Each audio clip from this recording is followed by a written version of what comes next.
Okay, good morning, everybody. This is a new topic, and it is the graph of ellipses. Now, what I'm going to do is I'm going to skip a lot of these notes because I'm not there today. So what I'm going to do is I just got a routine checkup in Ann Arbor.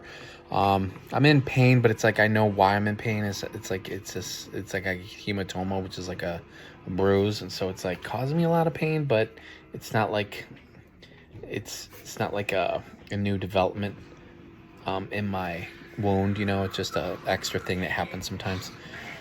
So this whole topic is called conic sections. And what we did is we already learned how to graph circles, and we did it real quick because we thought maybe perhaps it could be on the SAT.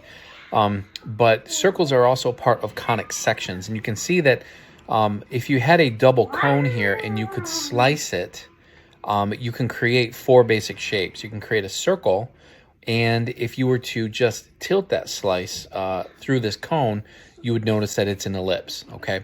So the ancient Greeks called these conic sections, and so we're going to look at that slice, but ellipses are all over nature. So they use it from astronomy to breaking up kidney stones. So what we're going to do, though, is we're going to focus just on graphing them today. So we're going to hold on to a lot of these notes here, and I'm going to skip right to the chase, okay? So what we've got here is we've got a standard form, okay, that we're going to get to. We'll talk about it later. We'll talk about how we can find the foci. But what we're going to do is we're going to skip right to the graphing in that standard form, okay? So in standard form, what you do is you look at this guy, okay? Well, here, what we could do is we could do this, and that way I can talk about it here. First of all, you've got this. You've got x minus h squared plus, these are big fraction bars, y minus k squared, okay? And then you're going to have an a squared and a b squared, all right? And that's going to equal to 1, okay? So you want to always, if you got to graph these guys, you always want to set this up so that the standard form equals 1, okay? That's going to be really important when we do the next phase when I return, okay? And then sometimes what you'll have is you will have x minus h over b squared, but I find this a little silly. It doesn't matter what you call a or b, okay? But sometimes they'll call these two different forms. It just means that a is typically considered the larger number, okay? And so here, sometimes the larger number is under x, sometimes the larger number is under y. So what, okay? So with those, what do we do with those? How do we graph them? It's really simple. If you can graph a circle, you can graph an ellipse, okay? Now, you can see here that we do have an x and a y being squared. And notice these aren't functions, by the way, because the y is squared. It would fail the vertical line test. They're not functions, but they're definitely very useful shapes. So we got x squared. We got 64 is the largest, so that would be the a squared, okay? So what we're going to do is we're going to go ahead and just graph the center. Now here, we're only going to deal with standard form right now.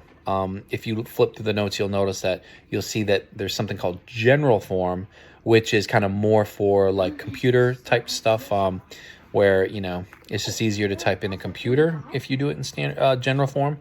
But standard form is graphable, okay? So here we go. We've got a center here.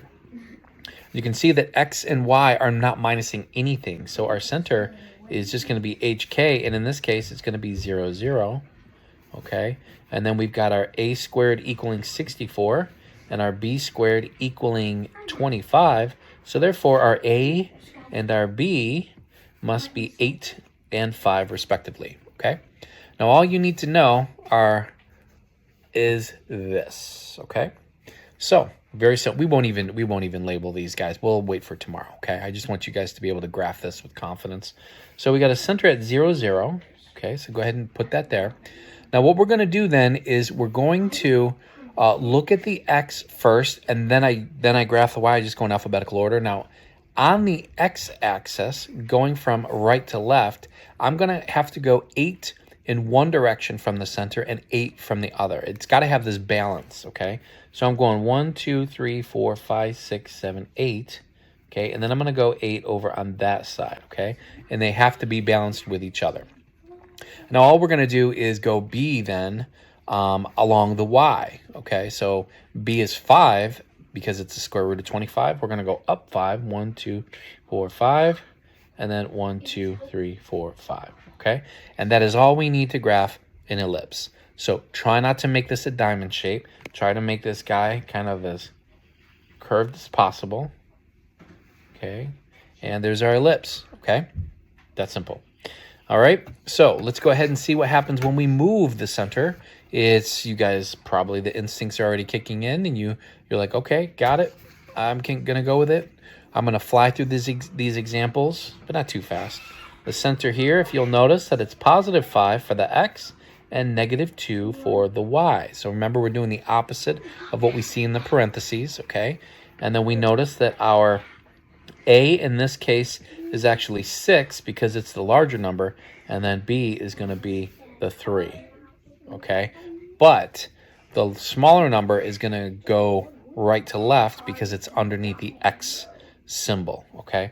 So our new center is going to be 1, 2, 3, 4, 5, and then down 2, okay? Then he's going to move b3. I'm going to do the x first. B3 this way, B3 that way. Okay, so he's only going this way, 3 and 3. But then he's going to go A is 6. 1, 2, 3, 4, 5, 6. And then 1, 2, 3, 4, 5, 6. Okay, go ahead and graph that. Whoops. All right, there we go. That's our graphing. All right. Okay, so number 3. And again, we can label these out. You already know the center, but I'll tell you the difference between vertices, covertices, and how to calculate the foci when we return, and exactly what are the foci. But we'll get to that. Right now, I just want you to walk away from today feeling like you know how to graph these guys easily, okay? So we're going to get negative 7 and then 0, okay? So negative 7 here to make this parentheses 0. This guy already has a 0, so he'll be 0. And then we're going to have an A of 9 and then a B of 2 because we can see that the larger number is under the Y. So let's go to negative 7, 0, which I believe is here. Okay, and then we're going to go over 2 on the X. So 2 and 2. And then we're going to go 9 all the way up here and all the way here. So we got a lot of curvature here. This is called, if it's like really kind of warped, you know, or really kind of sat on or squished, we say that it has a high level of eccentricity. That's also something we're going to calculate, okay? And all of these are going to kind of apply to the other conic sections as well, okay? All right, let's just do a couple more, and then these guys' graphs will be all set. Okay, so now we got a center of 2, so 2 and then 6. So center 2, and then 1, 2, 3, 4, 5, 6.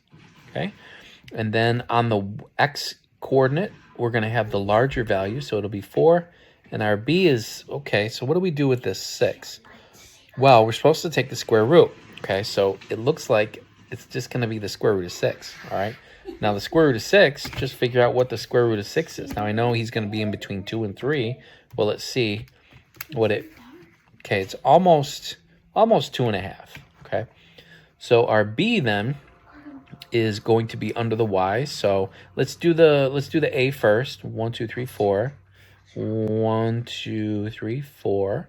And then we're going to go to about 2.5 this way, and then 2.5 this way, okay? We're going radical 6. All we can do is eyeball it, okay? Unfortunately, I have to show you how to graph these guys in the graphing calculator because you actually won't be able to do it without using one of the apps, okay? All right, so continuing, you just notice that the only thing that can happen is, you know, maybe they get a little messy here. We got a center of 0, negative 4. Okay, there's no parentheses, so it's 0. Negative 4 to make 0 there. So 0 and then negative 4. So that would be here. But now our a is going to be the larger number. The square root is 75. Okay, let's simplify that. I know 25 will go in there 3 times. taking the square root of 25, I will get 5. So I'm going to take a pair of 5s out. Okay, so it's 5 radical 3. So what, we're probably looking at 6 point something. And then b is going to be the square root of 20. And that one has a, take out a pair of 2s. And that's going to be radical 5. Now I'm just going to figure out what those are as a decimal. And then I'm going to go ahead and do this accordingly. 5 radical 3 should be on the x-axis, or what's called the major axis, because it's larger. All right, so let's figure out what that is. 5 radical 3, and that's 8.7. So we're going to go 8.7. 8 point, there's 10, 9, 8 point right about there, and I'm going to go right about there. Oh, wrong. Ooh, that's 9 right there. Okay, and then we're going to go 2 radical 5. I don't know, maybe 3 point something. Nope, 4 point, almost 4.5. All right, 1, 2, 3, 4.5. And 1, 2, 3, 4. But just notice that I'm always going from the center of the ellipse, not from the origin. Okay, and that's a pretty lousy one. I am at a bad angle in my defense. Okay. But then we'll work on this other stuff some other time, so you guys can get started on your homework. However, what you can do is, I'm just going to talk about real quick. See if you can remember how to graph circles first. You're going to have to graph 2 circles first, and then go ahead and tackle the ellipses. Okay, and that'll be at least one thing we don't have to worry about when I return tomorrow. Have a good one.